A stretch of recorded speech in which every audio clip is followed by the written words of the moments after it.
الحمد للہ رب العالمین والصلاة والسلام علی سید الانبیاء والمرسلین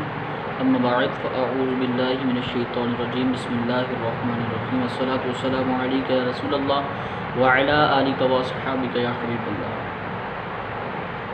بعض اوقات انسان کے دل و دماغ پر مختلف گناہوں مثلا زنا،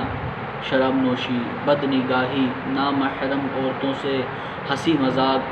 فلم بینی یعنی فلمیں دیکھنا وغیرہ کی لذت کا اس قدر غلبہ ہو جاتا ہے کہ وہ ان گناہوں کو چھوڑنے کا سوچ بھی نہیں سکتا۔ ان گناہوں کے بغیر اسے اپنی زندگی بہت اداس اور ویران محسوس ہوتی ہے، جو وہ توبہ سے محروم رہتا ہے۔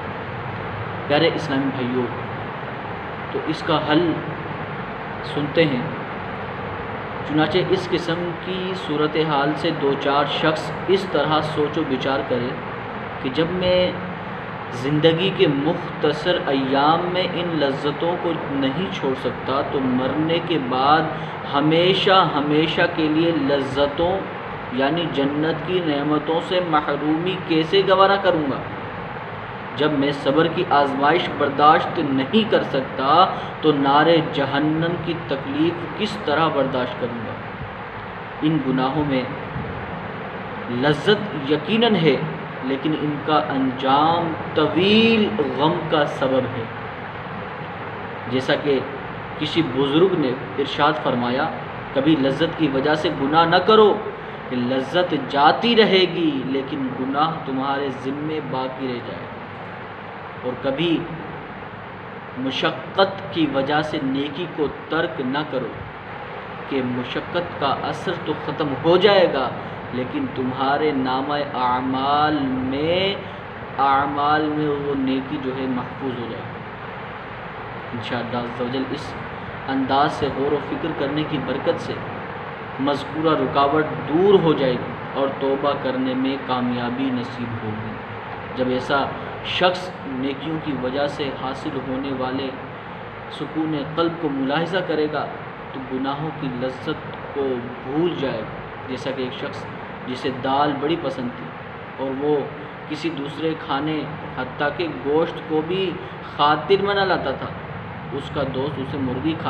کھانے کی دعوت دیتا، لیکن وہ یہ کہہ کر اس دعوت کو ٹھکرا دیتا کہ اس دال میں جو لذت ہے کسی اور کھانے میں کہاں۔ آخرکار ایک دن جب اس کے دوست نے اسے مرغی کھانے کی دعوت دی تو اس نے سوچا کہ آج مرغی بھی کھا کر دیکھ لیتے ہیں کہ اس کا ذائقہ کیسا ہے، اور مرغی کھانے لگا۔ جب اس نے پہلا لقمہ منہ میں رکھا تو اسے اتنی لذت محسوس ہوئی کہ اپنی پسندیدہ دال کو بھول گیا اور کہنے لگا ہٹاؤ اس دال کو، اب میں مرغی ہی کھایا کروں گا۔ بلا تشبیہ جب تک کوئی شخص محض گناہوں کی لذت میں مبتلا رہتا ہے نا اور نیکیوں کے سکون سے ناآشنا ہوتا ہے، اسے یہ گناہی رونق زندگی محسوس ہوتی ہے، لیکن جب اسے نیکیوں کا نور حاصل ہو جاتا ہے تو وہ گناہوں کی لذت کو بھول جاتا ہے اور نیکیوں کے ذریعے سکون قلب کا متلاشی ہو جاتا ہے۔ توبوا الی اللہ، استغفر اللہ، صلو علی الحبیب صلی اللہ تعالی علی محمد صلی اللہ تعالی علیہ وسلم۔